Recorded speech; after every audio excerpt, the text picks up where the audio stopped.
Kak Diana Limbong, Hore 2024. 2024 adalah mimpi saya yang semoga dan tersemogakan dengan datangnya Dian Sunu, temen gue, sahabat gue, mentor gue, dan segala-galanya gue gitu. Dia yang menghidupkan DLK di tahun 2024 ini, dan saya yakin film yang dia garap itu akan menghasilkan mahakarya yang terbaik di tahun 2024. Apa yang beda dan dijanjikan seperti apa film ini? Dari segi ceritanya yang jelas itu udah jelas berbeda. Dari segi treatmentnya nanti tunggu aja, sudah pasti berbeda. Itu yang membuat saya merasa yakin bahwa DLK itu harus produksi di tahun ini bersama dia. Apalagi line up-nya ada Kak Rizky Hanggono, Kak Dimas, dan kemudian ada Sharifah Danis. Yeay. Oh no, semua tuh. Nah, ini sebagai suster. Rencana tidak dimatiin, tapi diambangkan oleh penulis skenario ya. Dia tadi memang udah ngomong sih, katanya gue dimatiin kan. Dia udah berasumsi. Oh dia main. Kalau dia main masuk langsung metong aja. Terus kemudian rencana syuting akhir bulan ini Kak? Lusa. Oke, lusa sudah tanggal mulai 10 syuting. udah mulai syuting. Dan ancar-ancar dengan Mr. Naryo gitu ya, XS1 mungkin pertengahan tahun ini. Ya semoga di bulan Juni bisa terrealisasi. Bisa tayang di bulan Juni, insya Allah. Amin, terima kasih. Amin. Sukses semua. Balik lagi ke tema mekaniknya. Kalau horor itu kan ada mekaniknya. Misalkan ngomongin klinik atau ngomongin santet atau sebuah perjanjian dengan alam gaib. Tapi di sini kita berpikir mau coba suatu rute mekanik yang baru aja. Nah, mekanik yang baru itu adalah sebenarnya lebih ke psikologi, di mana mekanik itu dibuat untuk gimana cara berkomunikasi dengan iblis melalui investigasi. Itu yang menarik, itu yang berbeda, yang mau kita sampaikan ke penonton di Indonesia. Itu sih. Dan menariknya di sini ada line up Sharifah Danis yang paling tidak kan media sudah mencap dia sebagai ratu horor. Di sini dia berperan sebagai Olivia. Ya, justru di sini peran yang kita tawarkan ke dia bukan sebagai si pengaruh iblis ya, tapi justru dia sebagai seorang psikiater yang mencoba mengungkap sebuah peristiwa pembantaian, tentunya membantu pihak kepolisian dengan cara psikologi, dengan cara layaknya psikiater mengobservasi gitu. Dan basicnya pun kita melakukan riset yang cukup dalam, kita ketemu sama profesional yang memang seorang psikiater, kita bikin simulasi dan sebagainya. Ya alhamdulillah selama workshop Sharifah Danis bisa mendeliver dengan baik ya. Utusan iblis yang dimaksud siapa, Mas? Iblis ya iblis. Utusannya?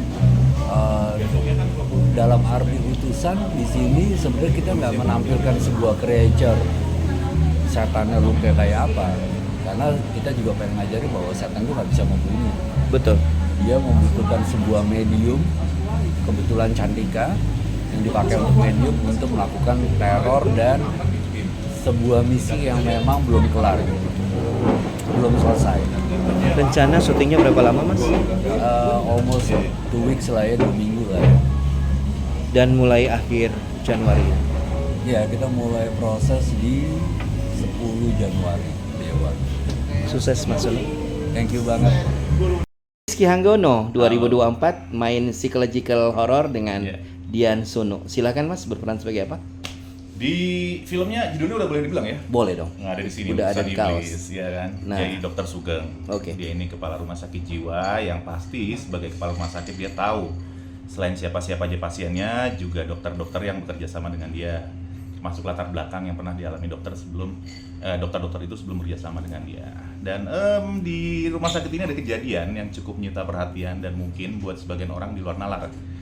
Jadi Dokter Sugeng di sini adalah tantangannya bagaimana bersikap dengan bijak menyikapi kejadian ini untuk mencari tahu apa yang sebenarnya terjadi dan tetap memperhatikan karakteristik dengan siapa dokter-dokter yang dia bekerja sama dengannya. Kira-kira seperti itu. Dan Olivia ini menjadi salah satu staff gitu ya di Iya. rumah sakit.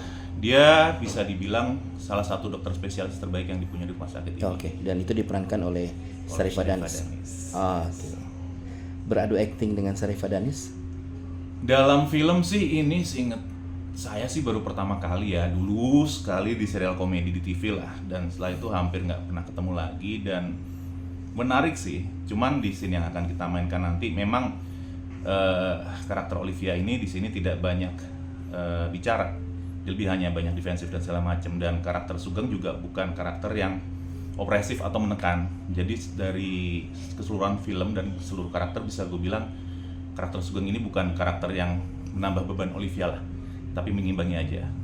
Oke, ada yang dimau dari karakter Sugeng ini dari Olivia, tapi caranya cenderung lebih halus dan tidak memberikan pressure tambahan kepada karakter Olivia di sini.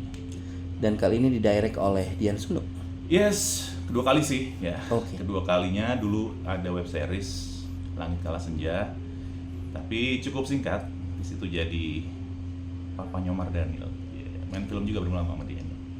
Gitu. Jadi sedikit banyak udah tau lah bagaimana karakteristik dan pendekatan yang dimaui oleh Mas Sunu juga.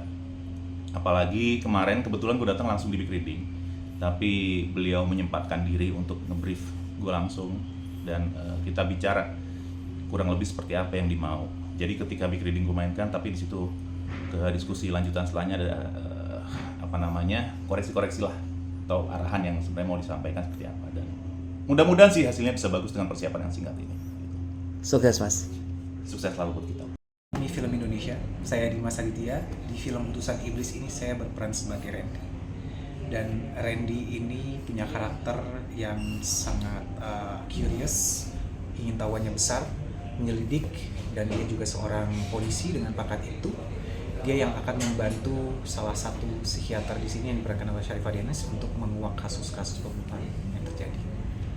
Kalau ini sebagai horor psikologis, psikis bermain di pikiran, apa yang kemudian menjadi point entry menariknya film ini, Dimas?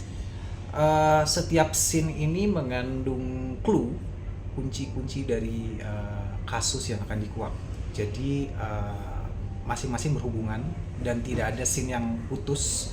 Ini semua masing-masing scene itu saling berhubungan untuk menguak kasus yang akan diselidiki ini. Jadi misalnya kita lewat aja satu scene atau dua scene, nanti akan muncul banyak pertanyaan lagi gitu. Karena masing-masing itu ada clue-nya gitu. Sebagai penyidik polisi ada role model kah, Dimas?